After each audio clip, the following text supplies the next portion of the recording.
şattan.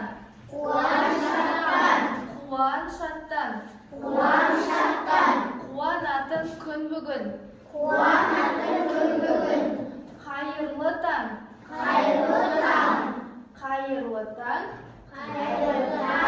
Күліп шықты күн бүгін. Рахмет, енді отырамыз. Кеше біз қандай әріп өттік? Қ дыбысы, иә? Енді осы Қ дыбысына байланысты ойын ойнаймыз қазір. Сырттың жолы. Сен апайтында өзіңе өзің ие бол. Ешкімге қарама. Қасына қарама, салт қолына тәт. Қой қолда. Мұңылдама, сымылдама. Қақайып отыр, солдат сияқты. Енді бізде қазір бір оқушыны таңдап аламыз. Біздегі Зейнеп алайықшы. Зейнеп, келе ғой. Қ дыбысы бар сөзді таңдаймыз. Бізде мына жерде 4 сөз жазылған. Соларды оқып ал. Қ дыбысы бар сөзді таңдау керек. Оқып ал. Аха. Қандай сөз? Хан. Дұрыс, отыра ғой. Келесі. Келесі Абу Бәкір. Келе ғой. Х дыбысынан басталатын сөзді таңда дейді. Хат. Баса ғой. Дұрыс. Енді келесі отыра ғой. Келесі.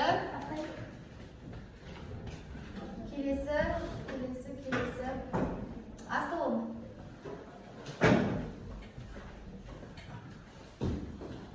Х дыбысы қай сөзде бар дейді. Мына жерде келген сөздерді оқы. Қандай сөз? Халық дейді. Дұрыс, отыра ғой. Келесі. Али Нұр шығады. Келе ғой. Х дыбысы бар сөзді айт дейді. Екі сөз берілген. Айтпаймыз. Қандай сөз? Шахмат. Отыра ғой. Енді келесі соңғысы.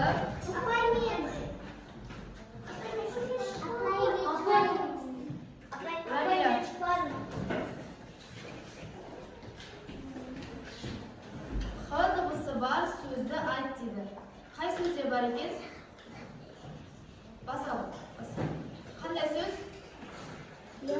Емхана. Енді келесі біздегі бүгінгі жаңа тақырып Х дыбысы. Сәлем. Суретке қараңдар. Менің атыммен бірге бір Алиса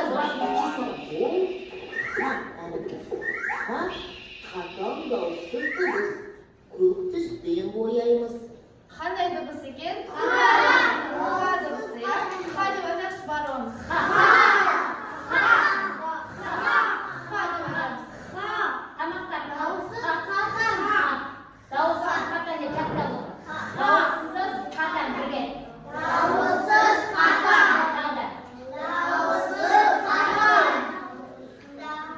Енді келесі.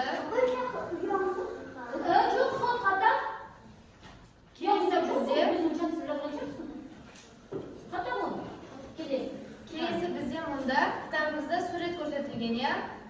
Суретте не бейнеленген? Айдаһардың жанында тағы қандай суреттер бар? Үш басты айдаһар көрсетілген, иә? Айдаһардың үш басы бар екен. Үш басында да патша, иә, басына корона киіп алған, иә? Және тағы не бар екен?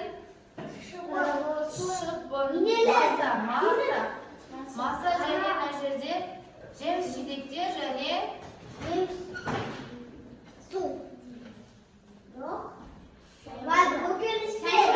шәйнек көрсетілген. Енді осы сурет бойынша сөйлей құраймыз. Айта ғой. Айдаһар бар, масадан жемістерді ұрлауға келді. Айта ғой Марғау. Айдаһар патша болды. Kim söylem buraydı? Suretlerine karamda kitaplarım. Suretga qarab, kezilgan söylem buraymiz. Kezilgan. Ayta qo'yinglar. Masa aydaharda shaxta. Ayda qat chaqda. Ayta qo'y. Masa aydaharda shaxta. Ayta qo'y yaxshi. Biraz qaratan qattiq. Qanday söylem aytamiz? Uch aydahar ketdi. Aydaharning qancha basi bor ekan? Aydaharning 3 basi bor degan söylem qilsak bo'ladi. Rahmat, o'tira qo'y. Endi ma'lumot aytadi. Ayta qo'y. Pacha yemisda yedi. Aydahar jemisda jedi. Yo'q, Tag'in söylem qilsak, tag'in söylem. Ayta qo'yasiz. Masa ne istedi? Aydaharlar urumoshim yemisda. O so'roq bo'ladi. Bizga söylem kerak. Xabarli söylem. Bir söylem. Kim buraydi? Xabarlı söyle. Dimash. Söylem quramiz. Suratga. Tur. Suretine qara kitapda.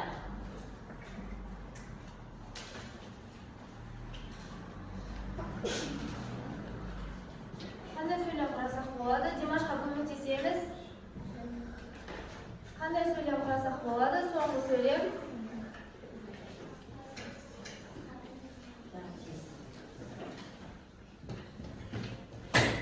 Aydahar o'tgan. Aydahar o'ta ulkan. Jaraydi. Rahmat Adiyaga o'tira qo'y. Endi kelesi bizda bunda X harfining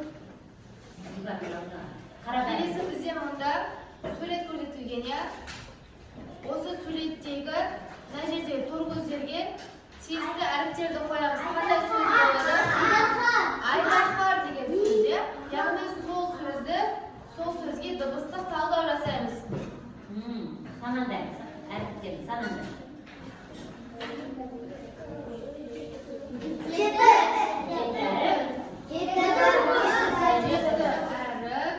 Жетті, дыбыстан егде өсіп жасап жүргер ғой? Не, қолға бөлдер.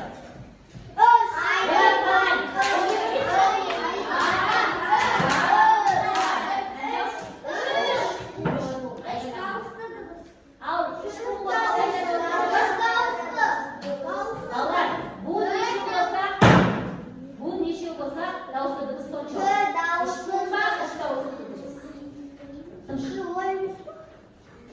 Üç dağısı dыбыс. Қайсы? Еді. Дауысы қанша дауысы? 4 дауысы. 4 дауысы.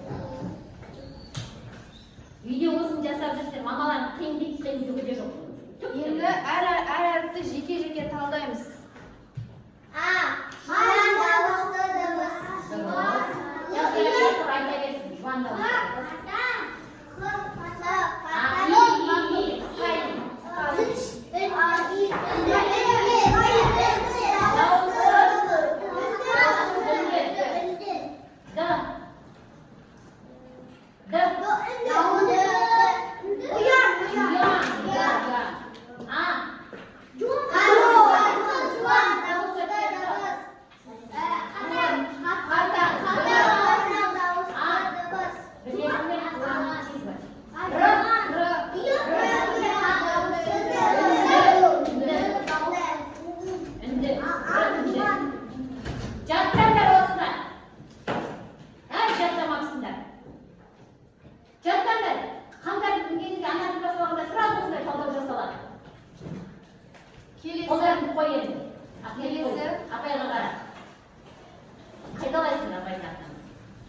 Birinci söz qahar.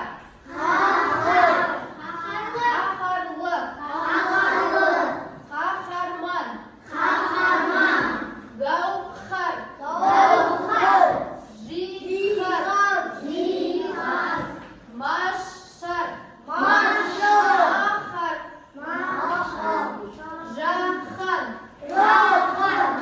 Jahan.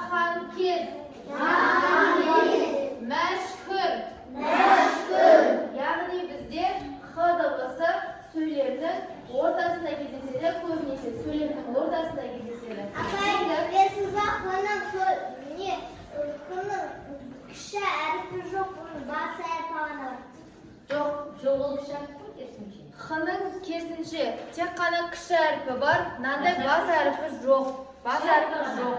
O'tkeni xdan boshlanadigan so'zlar yo'q. So'ndықтан bu harfning bo'ldibisi tek qana kishi harfi bor. Tushundingmi?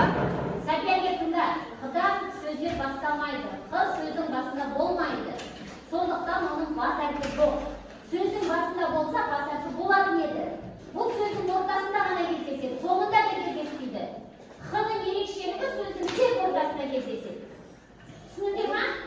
Қараңызшы, сөздің бәрі ортасында көрсеттік, ортасында сызып басқан. Қараңызшы бәрі қына. Қараңыздар! Мен бүгін қақып тұрып айтамын сіздер. Енді темірдің рамын бұл. Қараңдар бәрі қына. Қай жерінде тұр сөздің? Қай жерінде тұр? Ортасында. Барлық жерде ортада.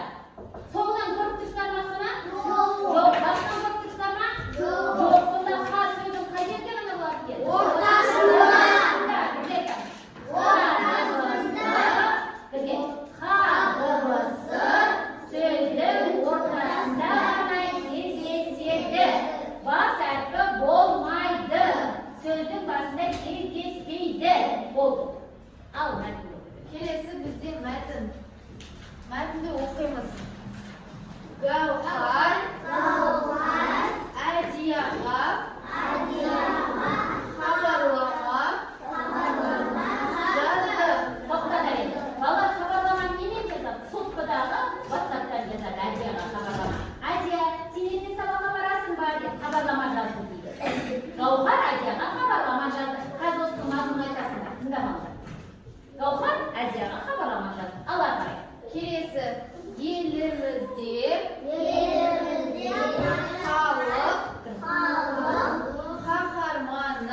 халық қаһарманы деген атақ бар. Осы атақты иегерлерін білесің бе? Балалар, біздің елімізде халық қаһарманы кімдер? Халық қаһарманы деген халықты жаудан қорғаған, соғыста жауға шыққан кімдер қаһармандар? Халық қаһарманы.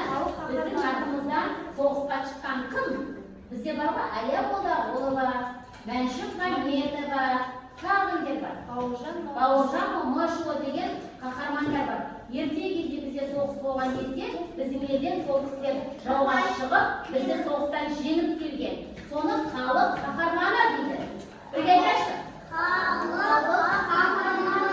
да. Халық қаһарманы. Аттарын айтыңдар. Әлия Молдағұлова. Әлия Молдағұлова. Мәншүк Мәметова. Бауыржан Момышұлы. Осы кісілер халық қаһарманы. Себебі бізді жаудан қорғаған. Сендер де өскен кезде Енді оқы қандай сөз берілген?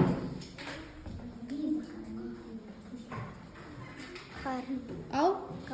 Гауһар. Енді сол сөзді буынға бөлеміз. Қолмен бөлеміз. Екеу. Ала ғой, бір магнитті аламыз. Бір магнитті ал. Аха. Біріншісіне жабыстыр. Ал? Қаһар. Аха. Буынға бөлеміз. Екі буын. Біріншісіне. Қандай сөз? Қандай? Кез келген біреуін. Гауһартас. Гауһартас. Аха.